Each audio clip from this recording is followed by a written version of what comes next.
नमस्कार बंधू आणि भगिनींनो, आज आपण या व्हिडिओमध्ये आपल्याला चार्ज कार्यालयाकडून प्राप्त सूचनेप्रमाणे आपल्या HLBमध्ये जो विसंगत डेटा सापडलेला आहे त्याबद्दल आपल्याला ज्या सूचना आलेल्या आहेत त्या सूचनेप्रमाणे कार्यवाही करून कशाप्रकारे आपल्या HLBचे संपूर्ण कार्य पूर्ण करून आपल्याला कार्यमुक्त होता येईल या संबंधित अतिशय महत्त्वाची माहिती या व्हिडिओमध्ये आपण पाहणार आहोत.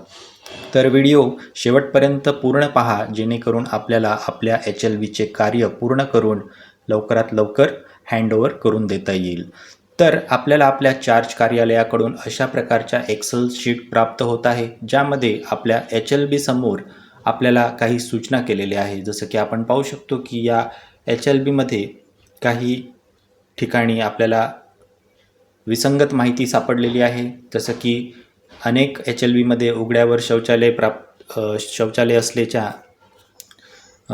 नोंदी आढळलेल्या आहेत. त्याऐवजी आपल्याला तिथे सार्वजनिक शौचालयाचा वापर दाखवायचा आहे. तसंच मानवाद्वारे मल वाहून नेणे ही प्रथासुद्धा काही शिक्षकांनी आपल्या HLBमध्ये दाखवलेल्या आहेत.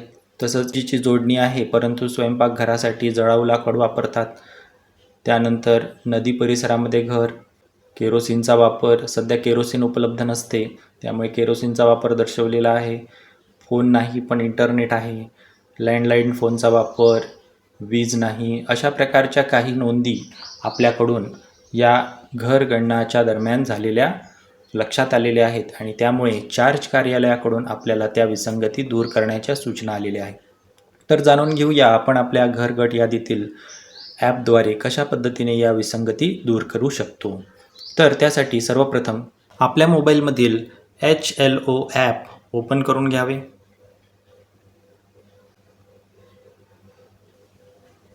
येथे आपण घर यादी कार्ये या पेजवर जाऊन आपला घरगट क्रमांक तोच आहे का एकदा तपासून घ्यायचा आणि रिफ्रेश करून घ्यायचा.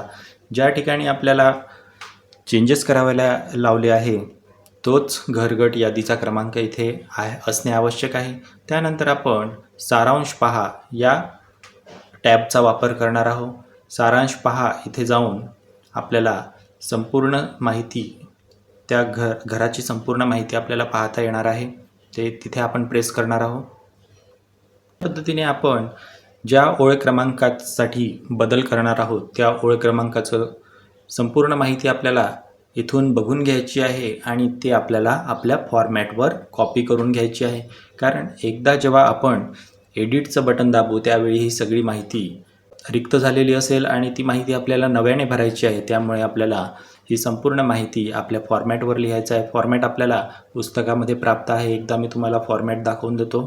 पुस्तकामध्ये आहे ज्यामध्ये आपण इथे आपल्याला बदल करवायस सांगितलेल्या ओळ क्रमांकाची आपण इथे माहिती लिहिणार आहोत. त्यानंतर आपल्याला जी इमारत क्रमांक आपल्याला सारांशमध्ये दिलेली आहे ती इथे आपल्याला लिहून घ्यायची आहे. त्यानंतर आपण इथे गणना घराचा क्रमांक 4 आकडे लिहून घेणार आहोत. त्यानंतर इथे जमिनीसाठी, भिंतीसाठी आणि छपरासाठी वापरलेले साहित्य हे आपल्याला इथे त्याचा क्रमांक टाकून घ्यायचा आहे. जसं मातीचं असेल, विटांचं असेल तर त्या पद्धतीने आपल्याला क्रमांक टाकून घ्यायचे आहे. त्यानंतर आपल्याला गणनाघराच्या वापरासंबंधी संकेतांक करायचा जसं क्रमांक 1 हा निवासासाठी वापर. अशा पद्धतीने आपण संपूर्ण सर्व मुद्दे या ठिकाणी भरून घेणार आहोत.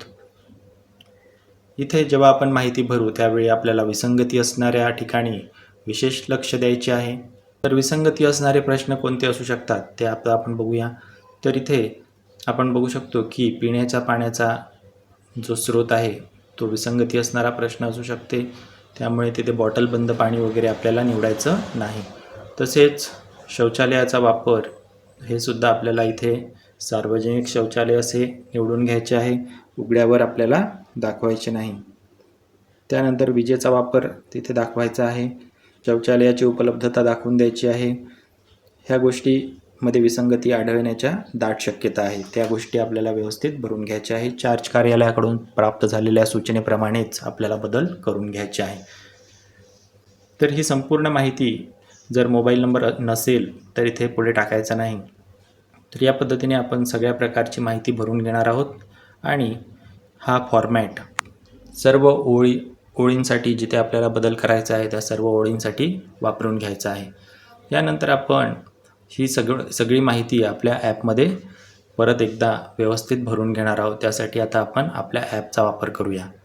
तर आता आपण आपल्या फॉर्मॅटमध्ये संपूर्ण ओळींसाठी विसंगत माहिती दुरुस्त करून घेतलेली आहे आणि आता ती आपल्याला आपल्या HLBमध्ये ॲपवरती अद्ययावत करायची आहे. त्यासाठी आपल्याला आधीच सिंक केलेला डेटा हा पर्याय निवडायचा आहे. पेन्सिलवालं चिन्ह आपण तिथे पाहू शकतो.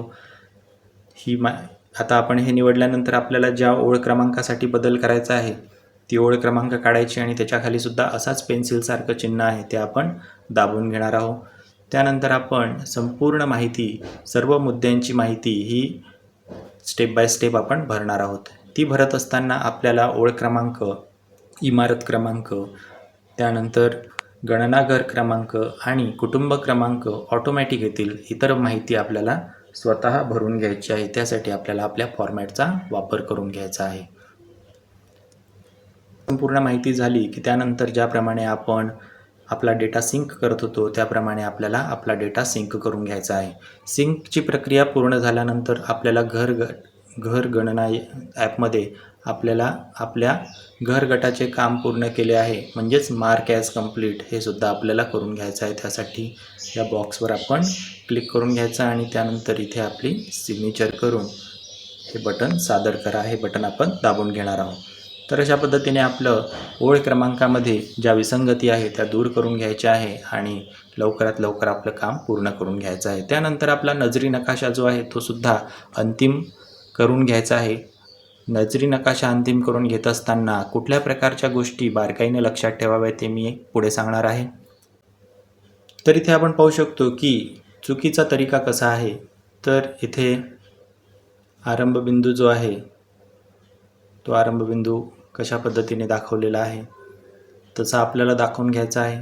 त्यानंतर आपल्याला चारही बाजू या स्पष्ट दर्शवायच्या आहे. म्हणजे हे बाणं बघा कुठल्या प्रकारे बाणांनी दर्शवलेलं आहे, लँडमार्क दर्शवलेला आहे. लँडमार्क इथे या नकाशात नसल्यामुळे चूक झालेली आहे. लँडमार्क काही असू शकते. तुमच्या HLBमध्ये एखादी प्रॉमिनंट इमारत जसं की शाळा किंवा पंचायत कार्यालय किंवा मंदिर. त्यानंतर इथे HLBची बॉर्डर दाखवलेली नसल्याने हे रिजेक्ट होऊ शकतं. तर इथे HLBची बॉर्डर दर्शवलेली आहे तसं आपल्याला सुद्धा दर्शवायचं आहे आणि शेजारील HLBची सीमासुद्धा आपल्याला मार्क करून घ्यायची आहे. चारही दिशेच्या HLBची सीमारेषासुद्धा आपल्याला दर्शवायची आहे. त्यानंतर आपल्याला रस्ते व्यवस्थित दर्शवायचे आहे. त्यांच्यावर बाण दाखवून घ्यायचे आहे जसे इथे दर्शवलेले आहे. तर बाणांची दिशा जर दाखवली नसेल तर ते चुकीचा पद्धत आहे. त्यानंतर इथे नकाशाची आणखी एक महत्त्वाची गोष्ट दर्शवलेली आहे. तर सुरुवात आणि अंत ही महत्त्वाची आहे. नंबरिंग महत्त्वाची आहे. जर या गोष्टी लक्षात ठेवून तुम्ही तुमचा नजरी नकाशा फायनल केला असेल तर तुम्हाला 100% तो ॲक्सेप्ट करावाच लागणार आहे. तयार केलेला नजरी नकाशा तुम्हाला दाखवून देतो की इथे आरंभबिंदू आहे आणि इथे अंतिम बिंदू आहे. या पद्धतीने मी नंबरिंग करत आलेलो आहे आणि नंबरिंग करून शेवटी मी इथे अंतिम बिंदूवर पोहोचलेलो आहे. त्याच पद्धतीने मला जी लँडमार्क दाखवलेले आहे ते लँडमार्कसुद्धा मी इथे व्यवस्थित दर्शवून घेतलेले आहे. मंदिर, शाळा या गोष्टी मी लँडमार्कमध्ये दाखवून दिलेल्या आहे. तसंच माझ्या HLBची बाउंड्रीसुद्धा मी व्यवस्थित लिहून भोवतालच्या शिव कोणते आहेत ते सुद्धा इथे मी दर्शवून दिलेले आहे.